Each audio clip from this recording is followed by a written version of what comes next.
இது மகிமை நேரம். கர்த்தரும் இரட்சகருமாய் இருக்கிற இயேசு கிறிஸ்துவின் ஈடு நேயற்ற இன்ப நாமத்தினாலே மகிமை டிவி நேயர்களை அன்புடன் வாழ்த்துகிறேன். மகிமை நேர நிகழ்ச்சிக்கு உங்களை அன்புடன் வரவேற்கிறேன். நாம் தொடர்ந்து தேவன் அனுமதிக்கிறதும் அனுமதிக்காததும் என்ற தலைப்பின் கீழே நாம் தியானித்து வருகிறோம். இன்றைக்கு நம் வாழ்க்கையிலே சில நிகழ்வுகளை பார்த்து கொண்டு நாம் சொல்வது உண்டு, இதுதான் என் வாழ்க்கையிலே கடைசி பகுதி, இதன் பிறகு என்ன நடக்குமோ, முடிந்தது, எல்லாம் முடிஞ்சது.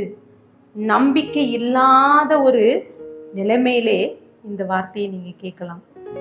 ஒருவேளை நம்பிக்கை இழக்கப்பட்ட நிலையிலே ஆண்டவர் சொல்கிற காரியம், இந்த காரியம் நம்மளுடைய வாழ்க்கையிலே இது கடந்து செல்லக்கூடிய இன்னொரு பாதையாக இருக்கலாம். நமக்கு ஒரு காரியத்தை கர்த்தர் அனுமதிக்கிறார் என்றால் அடுத்த பாதையிலே செல்வதற்கு இது ஒரு வழியாக இருக்கலாம் என்று சொல்லி நாம் அறிந்து கொள்ள வேண்டும். வேதாகமத்திலே தானியேல், சாத்ராக், மேசாக், ஆபேத்நேகோ என்ற நபர்களை குறித்து நாம் தியானிப்பது உண்டு. பாருங்க, அவர்கள் சிலையை வணங்காதபடி உறுதியாய் நின்றார்கள்னு சொல்லி பாருங்க.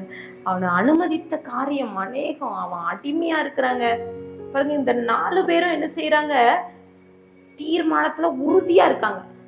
அந்த சாப்பாடு, ராஜாவின் உணவு ஒரு தீட்டான உணவு, அங்கே பன்றி இறைச்சி கொடுக்கறாங்க, இது நம்ம சாப்பிடக்கூடாது என்று சொல்லி வைராக்கியமா இருக்காங்க.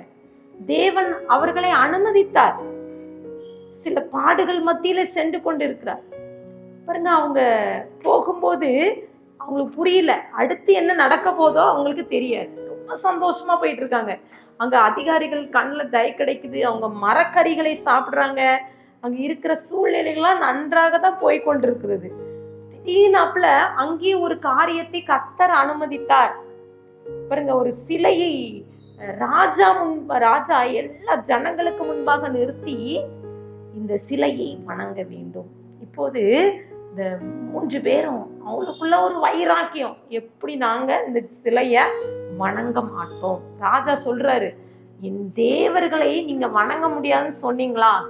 ஆமா சொன்னோம் அப்படின்னு சொல்றாங்க. ஆனால் ராஜா சவால் விடுறாரு. வசனம் சொல்லுது, தானியேல் 3ஆம் அதிகாரம் 15, 16, 17 அந்த பகுதியெல்லாம் நீங்க வாசித்து பார்த்தீங்கன்னா அவர் சொல்றாரு, இப்போதும் எக்காலம், நாகசுரம், கிண்ணரம், வீணை, சுரமண்டலம், தம்புரு முதலான சகலவித கீத வாக்கியங்களின் சத்தத்தை நீங்கள் கேட்கும்போது தாழ விழுந்து நான் பண்ணி வைத்த சிலையை பணிந்து கொள்ள ஆயத்தமாய் இருந்தால் நல்லது.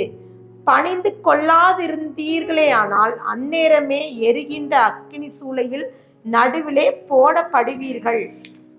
உங்களை என் கைக்கு தப்புவிக்க போகிற தேவன் யார் என்று சொல்லி சவால் விடுறான் பாருங்க. அவன் சொல்றான், நாங்க வணங்க மாட்டோம், ஒருவேளை என் தேவன் என்னை தப்புவிக்கலானாலும் பரவாயில்ல என்று சொல்லி இவர்கள் சவால் விடுறாங்க பாருங்க. அவன் எரிகிற அக்கினியில போடுவதற்கு ஆயத்தப்படுறாங்க பாருங்க. இந்த 3 நபர்களும் அவ்வளவு வைராக்கியமா இருக்காங்க. ராஜா பார்க்கிறார், எப்படி என்னெல்லாம் செய்யணும்னு சொல்லிட்டு அவருக்குள்ள ஒரு கோபம் வருது பாருங்க. மற்றவர்கள் வணங்காதவங்க மற்றவர்களுக்கு எரிகிற சூளையில 2 மடங்கு போடணும்னு சொல்லிட்டு அவர் அதிகமா அந்த நெருப்பு ஊட்டுறாங்க. தானியேல் 3, 19, 20 அப்பொழுது நேபுகாத் நேச்சருக்கு கடுங்கோபம் உண்டு, சாத்ராக், மேஷாக், ஆபேத்நேகோ என்பவர்களுக்கு விரோதமாய் அவனுடைய முகம் வேறுபட்டது. சூளையை சாதாரணமாய் சூடாக்குவதை பார்க்கிலும் 7 மடங்கு அதிகமாய் சூடாக்கும்படி உத்தரவு கொடுத்து சாத்ராக், மேஷாக், ஆபேத்நேகோ என்பவர்களை எரிகின்ற அக்னி சூளையிலே போடுவதற்கு அவர்களை கட்டும்படி தன் இராணுவத்திலே பலசாலிகளாகிய புருஷர்களுக்கு கட்டளையிட்டான். 7 மடங்கு அங்கே சூடாக்குகிறான். அவங்க நார்மலா இல்ல, அந்த அவனுடைய பலசாலிகள் அவன் நெருப்பை உண்டாக்குன அவங்களே அங்கே அந்த நெருப்புலோட பக்கத்துல போய் அவங்க எரிஞ்சிட்டாங்களாம். அவங்களே அந்த அவனை நெருப்பு மூட்டினா அவங்களாலே அங்கே நிற்க முடியாது. அப்படி ஒரு பவர்ஃபுல்லான ஒரு நெருப்பு. அங்கே இந்த 3 பேர்களை போடுகிறாங்க. இங்க நடந்த காரியம் என்னன்னா, ராஜா பிரமித்து பார்க்கிறார். பாருங்க, அவங்க முடி கருகுல, அவங்களுடைய ட்ரெஸ், அவங்க கட்டி போட்ட ட்ரெஸ்ஸு கூட அவங்களுக்கு எரியல. அப்படி ஒரு அவங்க பார்க்குற அப்படி ஒரு மாற்றம் வருது பாருங்க. அங்க 3 பேர்ல 4வது தெய்வ சாயலோடு ஒருவனை அவங்க பார்க்கிறாங்க.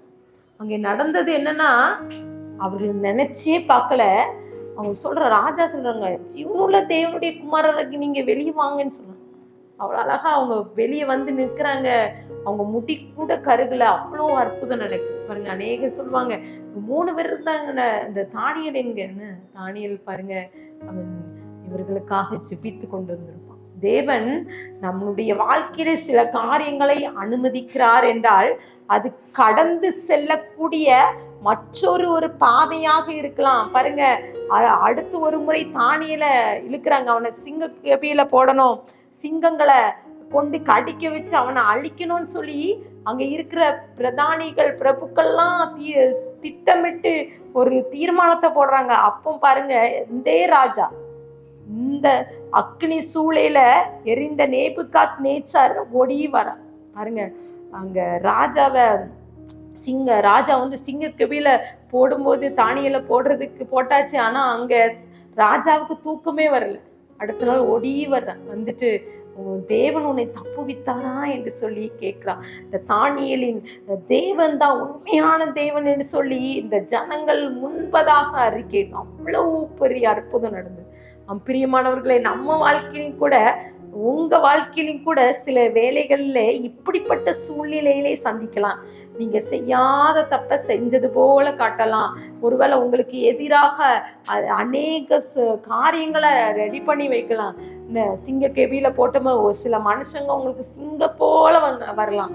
ஆனால் தானியேல் சிங்க கெபியில போடப்படும் போது அதன் வாயை கர்த்தர் அடைத்து போட்டார். ஒருவேளை உங்களுக்கு விரோதமாக ஏதோ காரியத்துல உங்களுக்கு அனுமதித்தாலும், மனுஷன் உங்களுக்கு எதிராக சிங்கம் போல வந்து நின்றாலும், அக்கினி எரிகின்ற சூளையில போடுவது போல உபத்திரம் உங்களை சுற்றி இருந்தாலும் கர்த்தர் உங்களை தப்புவிக்க வல்லவராயிருக்கிறார். இன்றைக்கு இந்த சாத்ராக் ஆபேத்நேகோ அவர்கள் சிலைய வணங்காதபடி உறுதியா இருந்தாங்க. ஆனா அக்கினி சூளையில எரிவதற்கு அனுமதி கொடுத்த தேவன் அவர்களை அழிக்க அனுமதி கொடுக்கல. இன்றைக்கு கர்த்தர் சமூகத்துல, ஆண்டவர் சமூகத்துல நம்ம ஒப்பு கொடுப்போம். ஆண்டவரே, இதே போல அநேக உபத்திரவங்கள் இருக்கலாம். எங்க வாழ்க்கையில இதுதான் முடிஞ்சிடும், இதுக்கப்புறம் ஒண்ணுமே கிடையாது, அப்படிப்பட்ட சூழ்நிலையை வந்து நீங்க நிக்கலாம். கடைசி நிமிஷத்துல இருக்கும். இதுக்கப்புறம் என்ன நடக்க போதோன்னு கூட நீங்க தெரியாதபடி இருக்கலாம். ஆனா ஆண்டவர் சமூகத்துல நீங்க ஒப்பு கொடுங்க. ஆண்டவரே, இதே போல நாங்க உறுதியா இருப்போம். இந்த தானியேலின் தேவன்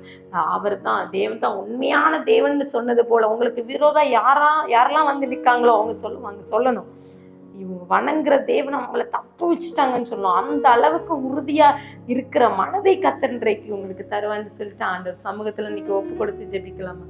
அன்பின் பிதாவே, எங்களோடு பேசியிருக்கீங்கப்பா. இன்றைக்கு ஏசப்பா, மீனப்பா, எங்க வாழ்க்கையில அவ்வளோ அற்புதம் செஞ்சிருக்கீங்க ஏசப்பா.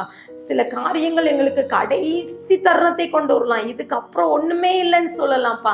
ஆனா கடைசி நிமிஷத்துல நாங்க வந்து நிற்கலாம்.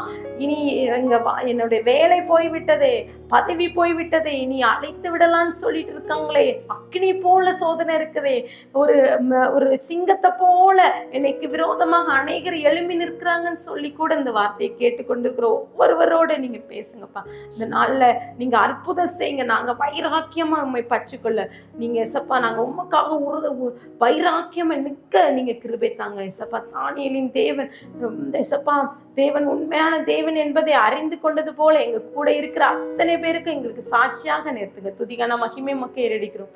மீட்பர் மூலம் கேட்கிற பிதாவே, ஆமீன்.